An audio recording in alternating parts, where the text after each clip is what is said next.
नमस्कार, खबरों का पंचनामा देख रहे हैं आप। मैं हूं आपके साथ पूजा। हम लेकर आए हैं देश और दुनिया की 5 बड़ी खबरें, जिसपे चर्चा के लिए मेरे साथ स्टूडियो में मौजूद हैं कैपिटल टीवी के editor in chief doctor Manish Kumar. Doctor साहब, बहुत बहुत स्वागत है आपका। धन्यवाद। सबसे पहले नजर हेडलाइंस पर। लोकसभा चुनाव के छठे चरण का थमा चुनावी शोर। छठे चरण में 8 राज्यों की 58 सीटों पर 25 मई को मतदान। चुनावी मैदान में 900 उम्मीदवार। चुनावी प्रचार के आखिरी दिन राहुल गांधी ने दिल्ली में की जनसभा। मेट्रो का भी किया सफर। कन्हैया कुमार और उदित राज के समर्थन में मांगे वोट। आम आदमी पार्टी से किया किनारा। पीएम मोदी की पंजाब और हरियाणा में रैली। विपक्ष पर बरसे मोदी। देश से राम का नाम हटाना चाहती है कांग्रेस। इंडी गठबंधन को दिया वोट बेकार। स्वाति मालीवाल का मारपीट केस के बाद पहला इंटरव्यू। स्वाति ने किए कई बड़े खुलासे, तो वहीं केजरीवाल ने अपने माता पिता से दिल्ली पुलिस की पूछताछ को लेकर की जमकर राजनीति। फिर सुलग रहा नंदीग्राम। टीएमसी से भिड़ंत में बीजेपी की महिला कार्यकर्ता की मौत के बाद तनाव। सेंट्रल फोर्सेस ने संभाला मोर्चा। खबरों की शुरुआत में सबसे पहले बात लोकसभा चुनाव से जुड़ी। लोकसभा चुनाव के छठे चरण के मतदान की उल्टी गिनती शुरू हो चुकी है। 25 मई को छठे चरण का मतदान होगा, जिसको लेकर आज चुनावी शोर भी थम गया है। 25 मई को छठे चरण में 8 राज्यों और केंद्र शासित प्रदेशों की 58 लोकसभा सीटों पर वोट डाले जाएंगे। इस चरण में कुल 889 उम्मीदवार मैदान में हैं। छठे चरण में जिन सीटों पर मतदान होना है, उनमें उत्तर प्रदेश की 14, हरियाणा की सभी 10, बिहार और पश्चिम बंगाल की 8, दिल्ली की सभी 7, उड़ीसा की 6 और झारखंड की 4 सीटें शामिल हैं। वहीं सबसे कम जम्मू कश्मीर की 1 सीट पर भी वोट डाले जाएंगे। 2019 में इन 58 में से 40 सीटें बीजेपी ने जीती थी। वहीं दूसरे स्थान पर बसपा के खाते में 4 सीटें गई थी, जबकि कांग्रेस का खाता भी नहीं खुला था। ये छठा चरण कितना इंपॉर्टेंट? देखिए, एक ही है जो नारेबाजी में कहते हैं कोई नहीं है टक्कर में, कहां फंसे हो चक्कर में। 58 सीटों में से 50+ भारतीय जनता पार्टी जिस तरीके से, जिन इलाकों में, जिस तरह से तैयारी के साथ भारतीय जनता पार्टी उतर रही है, ये भारतीय जनता पार्टी को 350+ की ओर लेकर के जाएगा ये फेज। और आप देखिए कि किस तरह की तैयारी चल रही है विपक्ष पार्टियों की। पिछले 2-3 दिनों से हमने देखा नहीं कि कोई बहुत बड़ी रैली हो, कोई बहुत बड़ा नैरेटिव, कोई बहुत बड़ा अटैक हो जो राहुल गांधी की तरफ से किया गया हो। अब चुनाव का पेनल्टीमेट जो वोटिंग है वो होना है। जो सीटें हैं आप देखिए, चाहे वो दिल्ली हो, चाहे वो यूपी हो, चाहे वो झारखंड हो, चाहे वो बंगाल हो, ये वो इलाके हैं जहां ऑलरेडी भारतीय जनता पार्टी की पकड़ पिछली बार से ज्यादा मजबूत है। और इसलिए कई सारे लोग ये कह रहे हैं, हम लोग तो पहले से भी कह रहे हैं, game is up. Bharatiya Janata party, प्रधानमंत्री मोदी वापस सरकार बनाने वाले हैं। अब इसमें कोई शंका की बात नहीं है। जी, तो छठे चरण का चुनावी शोर थम चुका है और छठे चरण में दिल्ली की 7 सीटों पर वोटिंग भी होनी है, जिसको लेकर आज चुनाव प्रचार के आखिरी दिन राहुल गांधी दिल्ली में प्रचार करते नजर आए। राहुल गांधी ने दिल्ली के नॉर्थ ईस्ट और नॉर्थ वेस्ट लोकसभा क्षेत्र में जनसभा को संबोधित किया। उदित राज और कन्हैया कुमार के समर्थन में वोट देने की अपील की। उन्होंने लोगों से ज्यादा कनेक्ट होने के लिए दिल्ली मेट्रो ट्रेन का सफर भी किया। राहुल ने मेट्रो में सफर करते हुए लोगों से बातचीत की और उनके साथ सेल्फी भी खिंचवाई। पर बड़ी बात, राहुल गांधी के दिल्ली चुनाव प्रचार में आम आदमी पार्टी का कोई बड़ा नेता नजर नहीं आया। ना किसी आपके प्रत्याशी के लिए राहुल गांधी ने प्रचार किया। आखिर क्यों राहुल गांधी ने केजरीवाल से दूरी बना ली? देखिए, दूरी की बात तो मैं बाद में बताऊंगा, लेकिन राहुल गांधी की जो आज नॉर्थ ईस्ट में रैली हुई, ये दिलशाद गार्डन और नंद नगरी के बीच एक जगह है, वहां पे मैं पास भी रहता हूं। और जब मुझे मालूम चला कि यहाँ रैली है, मैंने कम से कम अपने मोहल्ले से निकलते निकलते 5-7 लोगों से मैंने पूछा कि राहुल गांधी की रैली कहाँ हो रही है। और आपको आश्चर्य होगा, कोई बता ही नहीं पाया कि राहुल गांधी की कहीं कोई रैली हो रही है। ये बात मैं इसलिए कह रहा हूं, this is the level of mobilisation by Congress party. ये टेलीविजन चैनल में बैठ करके लंबी चौड़ी बातें करना और ये मुद्दा और वो मुद्दा, जमीन पे कांग्रेस पार्टी कहाँ है वो दिख नहीं रही। अब आए भी तो अकेले आए, वहां केजरीवाल को आपने छोड़ दिया। शुरू से मैं कह रहा हूं 25 तारीख की वोटिंग होने दीजिए।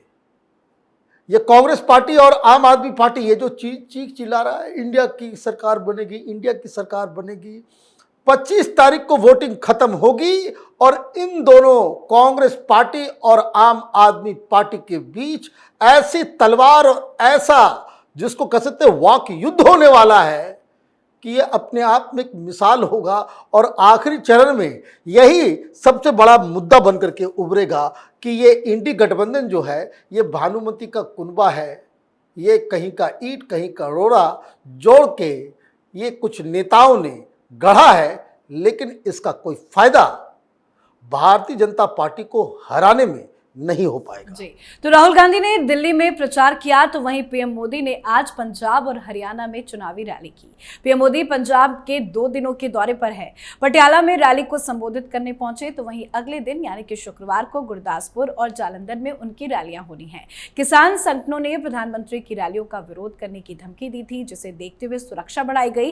रैली का विरोध करने वालों को पुलिस ने रास्ते में ही रोक लिया। पटियाला के पोलो मैदान में सुरक्षा के कड़े प्रबंध के बीच में पीएम मोदी की रैली हुई। तो वहीं हरियाणा में प्रचार का आज अंतिम दिन था। अपनी जनसभा से पीएम मोदी ने विपक्ष पर जमकर प्रहार किया है। किसानों का विरोध प्रदर्शन पीएम मोदी की रैली के बीच में, क्या ये भी कोई साजिश है? देखिए, अलग अलग ऑर्गेनाइजेशन है, उनका अधिकार है कि वो धरना प्रदर्शन करे, प्रधानमंत्री का विरोध करे, लेकिन who are these people? They have already been discredited. कोई उनको भाव दे रहा है क्या? इतना बड़ा किसान आंदोलन इन लोगों ने किया, अरे भाई उसी दिन ये लोग खत्म हो गए, लोगों की नजरों से गिर गए जब इन लोगों ने किसान आंदोलन के नाम पे दिल्ली में उपद्रव मचाया था। 26 जनवरी के परेड को डिस्टर्ब करने की कोशिश की थी। लाल किले के ऊपर जो तमाशा इन लोगों ने किया, लाल किले के प्राचीर को जो अपवित्र किया, किस तरीके से झंडा को जो है इन लोगों ने अपमानित किया, ये सारी चीजें, ये लोग है कौन? और ये सब नेतागिरी करने के लिए पंजाब इलेक्शन हुआ था तो ये लोग सब किसान नेता सब चुनाव लड़े थे, ये सारे लोग चुनाव लड़े, सब की जमानत जब्त हुई।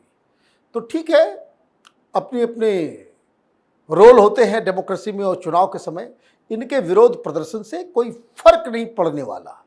भारतीय जनता पार्टी अगर पंजाब में इस बार अच्छा प्रदर्शन करेगी तो ये एक बहुत बड़ा तमाचा होगा अरविंद केजरीवाल की राजनीति के ऊपर, जो पीछे से किसान आंदोलन के नाम से क्या क्या गुल खिलाते हैं ये लोग और ये कांग्रेसी, इन लोगों के ऊपर एक बहुत बड़ा तमाचा पड़ने वाला है। जी, अब बात करते हैं दिल्ली की राजनीति की, जहां स्वाति मालीवाल के केस को लेकर केजरीवाल फंसते ही जा रहे हैं। खबर थी कि केजरीवाल के माता पिता से दिल्ली पुलिस पूछताछ करेगी, जिसको लेकर केजरीवाल ने जमकर राजनीति करने की कोशिश भी की।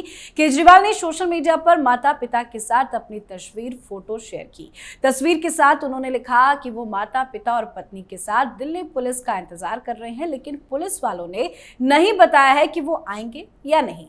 हालांकि खबर सामने आ गई थी कि दिल्ली पुलिस पूछताछ नहीं करेगी।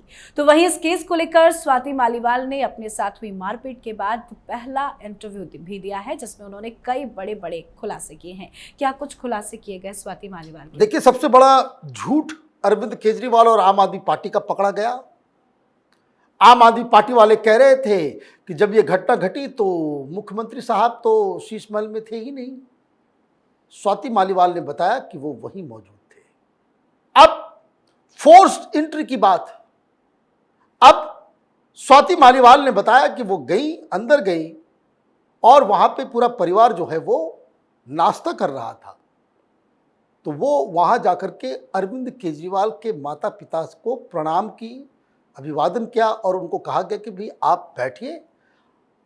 ड्राइंग रूम में केजरीवाल आते हैं, लेकिन केजरीवाल के बजाय विभव कुमार आ गया और गाली गलौज करना शुरू कर दिया, मारपीट शुरू कर दी। अब ये सारी चीजें तो जांच का विषय है। लेकिन केजरीवाल को देखिए, राहुल गांधी ने न्योता नहीं दिया, प्रचार प्रसार का आखिरी दिन है, तो क्या किया जाए? तो प्रोपेगेंडा किया जाए। मेरे माता पिता से पूछता, अरे भाई कल ही आपको बता दिया गया था कि हम लोग आ रहे हैं, लेकिन कल ही आपको जानकारी दे दी गई, जो पुलिस के सूत्र बता रहे हैं कि वो नहीं आने वाले हैं। और जब ये मालूम चल गया सवेरे सवेरे आपको कि भैया वो नहीं आने वाले हैं, तब ये वीडियो और ये बार बार 2-3 वीडियो निकाल देना कि मोदी जी अगर हमसे लड़ाई लड़नी है तो मेरे बूढ़े माँ बाप को छोड़, इमोशनल डायलॉग। ये आप अपनी घटिया राजनीति के लिए अपने परिवार के लोगों का इस तरह से इस्तेमाल करेंगे? This is uncalled for. लेकिन है क्या, ये कब आदमी करता है? जब उसको ये एहसास हो जाता है कि खेल खत्म हो गया है, चुनाव में कुछ बचा नहीं, दिल्ली में हम सीट जीतेंगे नहीं। अदरवाइज अगर उन्हें लगता कि सीट हम जीत रहे हैं तो ये वीडियो शूटिंग करने के बजाय ये अपने उम्मीदवार के लिए प्रचार प्रसार के लिए कोई रैली कर रहे होते, रोड शो कर रहे होते। लेकिन दिन भर जो फर्स्ट हाफ है वो इसी में इन्होंने व्यतीत किया। जी, आज की आखिरी खबर में बात फिर सुलग रहे नंदीग्राम की। पश्चिम बंगाल के नंदीग्राम में भारतीय जनता पार्टी और तृणमूल कांग्रेस के कार्यकर्ताओं के बीच में झड़प हुई है, जिसमें बीजेपी की एक महिला कार्यकर्ता रथिबाला आड़ी की मौत हो गई है। इसके अलावा बीजेपी के 7 कार्यकर्ता बुरी तरह से घायल भी हुए हैं। यह घटना 22 मई की देर रात नंदीग्राम के सोनचूरा की बताई जा रही है। तृणमूल कार्यकर्ताओं पर आरोप है कि उन्होंने धारदार हथियार से बीजेपी कार्यकर्ताओं पर हमला किया। घटना के बाद इलाके में तनाव का माहौल है और स्थिति पर काबू पाने के लिए केंद्रीय बलों को तैनात किया गया है। क्या कुछ चल रहा है नंदीग्राम में? देखिए, नंदीग्राम जल रहा है। और क्यों जल रहा है? क्योंकि तृणमूल कांग्रेस को यह समझ में आ गया कि वो हार रहे हैं। भाई आप हिंसा कब करते हो? हिंसा वही करता है जिसको लगता है कि चुनाव हार रहे हैं। जीतने वाला उम्मीदवार, जीतने वाली पार्टी, जीतने वाला गुट वो चाहता है कि सब कुछ अब शांति से जीत ही रहे हैं, कोई बवाल नहीं होना चाहिए। जब आपको लगता है कि मैं हार रहा हूं, जब किसी उम्मीदवार को लगता है, पार्टी को लगता है कि ये तो गया, तो चलो उपद्रव करते हैं। किसकी वजह से हार रहे हैं? ये पहले तृणमूल में था, उसको वो बीजेपी में चला गया, चलो उसको सबक सिखाते। तो ये सबक सिखाने के चक्कर में एक और बड़ी गलती हो गई।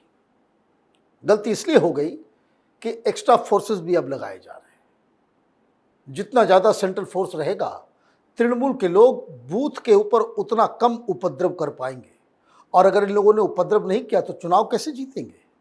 तो एक तृणमूल कांग्रेस की राजनीति जो ऑलरेडी बंगाल की जनता को खटकना शुरू कर चुकी है, उसके अपने समर्थक वो अब भारतीय जनता पार्टी की तरफ आ रहे हैं। और दूसरी चीज जो ज्यादा अहम है कि भारतीय जनता पार्टी तृणमूल कांग्रेस से जमीन पे उससे लड़ने को तैयार है, जान देने को तैयार है। ये मैसेज बंगाल के अंदर हर जगह पहुंचा है। इसका पूरा फायदा भारतीय जनता पार्टी को मिले। जी, बहुत बहुत धन्यवाद सर बातचीत के लिए। धन्यवाद। खबरों का पंचनामा में आज के लिए फिलहाल इतना ही। देश विदेश की बाकी खबरों और उनकी सटीक एनालिसिस के लिए देखते रहिए कैपिटल टीवी। हमें लाइक कीजिए, शेयर कीजिए और कैपिटल टीवी को सब्सक्राइब कीजिए। नमस्कार।